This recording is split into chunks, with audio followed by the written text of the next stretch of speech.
The American Gentleman here, and I'm back with a vengeance. I'm packing to add this gas or what? What if everything you knew was wrong? What if everything you've been taught is a lie? What if down was up and up was left? Today we're talking about the movie The Sound of Freedom, and this rabbit hole goes much deeper than I ever thought possible. And don't worry, your boy has uncovered a plot that makes QAnon and Pizzagate looks like Greta Thunberg's oil-free finger paintings. How dare you! Now, I'm not much of a conspiracy theorist. I only believe every conspiracy theorist I've ever heard. But this one is much different. It's like Morpheus himself came to me while I was doom scrolling on the toilet. With a twinkle in his eye and 2 fistfuls of pills, he gave me a choice. And without hesitation, I grabbed both of his wrists and took both them some bitches as fast as I could. And just then, the heavens opened up and I was gone. It was like Joe Rogan himself blew DMT smoke straight into my asshole while in a sensory deprivation chamber on Jeff Bezos' Blue Origin.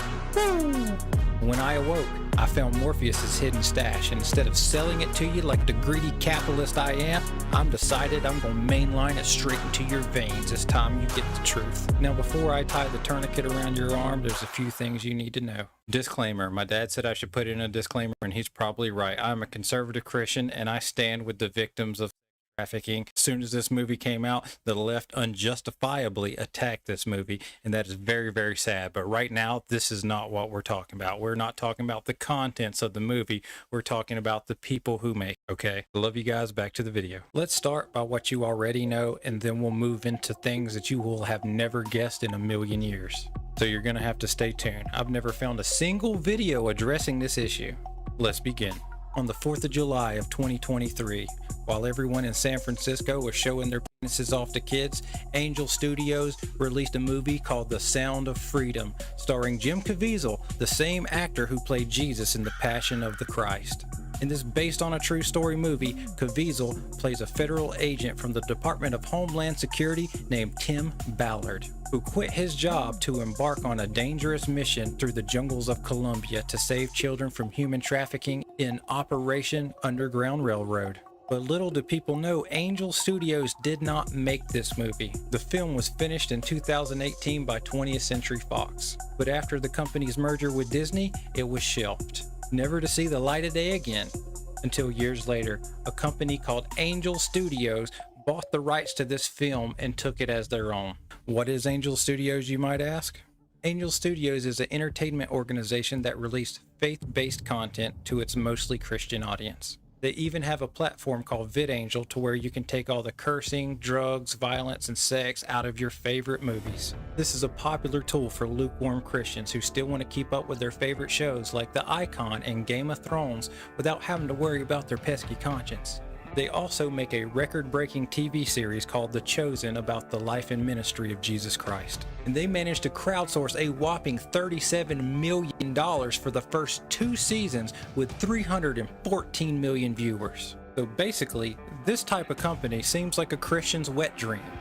But what's the problem? And here's the first important question. Who owns Angel Studios? When you look into Angel Studios, you find out they're owned by 2 brothers, Neil and Jeffrey Harmon. And these guys are 2 devoted followers to the Church of Latter-day Saints, aka the Mormons. And like a police dog trained to sniff out drugs, that was the only piece of information I needed to put my ears at attention and to pick up the trail of foul odor that's gonna lead right into the heart of this conspiracy. So, in case you didn't know, the Mormons are no typical church. They play by their own rules. And to understand this real quick, we're going to have to start at the beginning of who they are. Around 1823, when all the true cowboys was roaming the wild, wild west, there was a sharp-dressed 24-year-old that was making his way through the countryside. He started in Vermont and was slowly making his way over to Salt Lake City, Utah. Along the way, he met a man with very valuable Egyptian hieroglyphics, and he promised the guy that he could translate it. He said all he needed was a few days, so Mr. Smith did what any respectable Christian would do.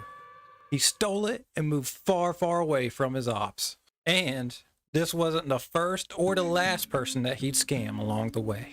One day, as he was making his way through New York, randomly, he got jump scared by an angel with 2 golden tablets. Oh, how about that? And just like a heavenly librarian, he told him he could borrow the books. He could check them out from the Lord's library, as long as he wrote down the contents of and returned it back in a timely manner. You don't want a late fee from Jesus, I'm gonna tell you that. Instead of melting down these 2 golden tablets and selling them under spot price, he decided that he'd make good on his word for once in his life. So excited about the new commandments that were handed down to him in these golden tablets, he couldn't wait to tell everyone he saw.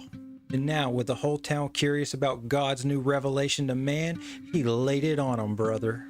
Everything was the same as they had already believed, except one part. You can now marry as many wives as you want, and age ain't nothing but a number. Woo! Party at church at 7 p.m. Now, a few weirdos with some money really took to this group. But as for the rest of society, they couldn't stand him. And the more he was chased out of town, the more followers he would acquire. But that all came to an end in 1844. When Joseph Smith declared martial law and incited a riot which led to his arrest for treason against the United States government. He also was wanted in Missouri after conspiring to kill the governor in 1838. Folks, I cannot make this stuff up. I am not that creative. While praying in his jail cell one night, he did what any God-fearing Christian would do. He got one of his followers to smuggle him in a gun, and he tried to break out of jail. This man was playing GTA 5 in real life while everyone else was playing Oregon Trail. Thankfully, he never made it out of jail and was killed by an angry mob that hated him. What a story.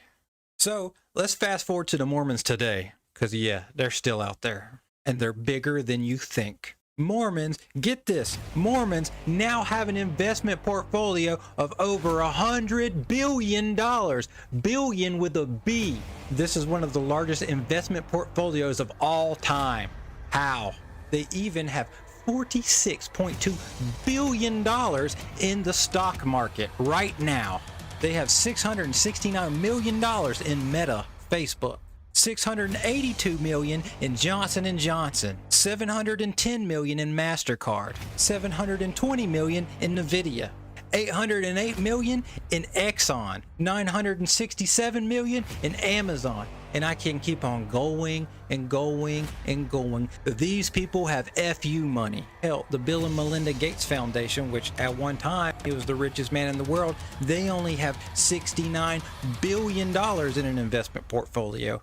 Almost half. And Harvard's endowment is only $53 billion. These people have some money. Okay? So how in the world do they have this much money, and what the hell are they doing with it? Now, let's go back to their lifestyle. The Mormons are a bunch of rich guys with money that want to be the head of their household and follow traditional values. But they also want to have as many wives as they want, whatever age they want. And because of their lifestyle choices, they were forced to leave their hometown of Salt Lake City, Utah, to try to find a better place that would more tolerate their lifestyle. And they needed to do it quickly.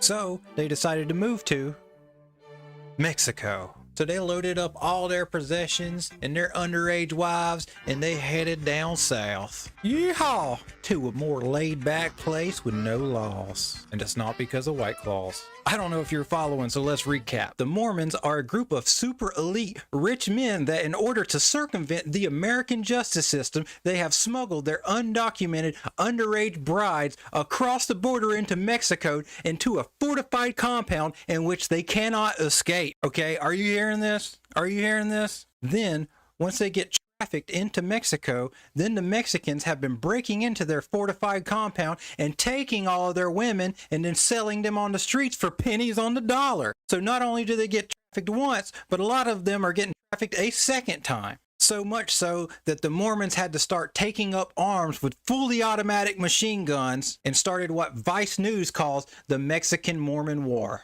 This is real stuff, folks. Look it up. The Mormons releasing Sound of Freedom is like Jeffrey Dahmer releasing a documentary on how bad school shooters are. It is like the Pope standing against pedophilia. It is like Adam 22 exposing Satanism in rap music. It's just hypocritical. It doesn't make any sense. The Mormons, to me, in my opinion, allegedly are the traffickers. And the traffickers are making a movie about human trafficking. How insane is this? Hiding in plain sight. And not only are they hiding in plain sight, they're making millions upon millions off of you. Oh, hey, check out this movie of all these kids getting trafficked. Thank you. The proceeds will go to help kids get trafficked. I'm a Christian and personally I like the show The Chosen, but somebody needs to check in on Angel Studios. Just keep an eye on them. Most of the women nowadays are born into Mormonism and do not have a choice. They've been trafficked from birth and their minds are controlled and they think this stuff is normal. This is truly a story about rich and powerful men that have a large-scale human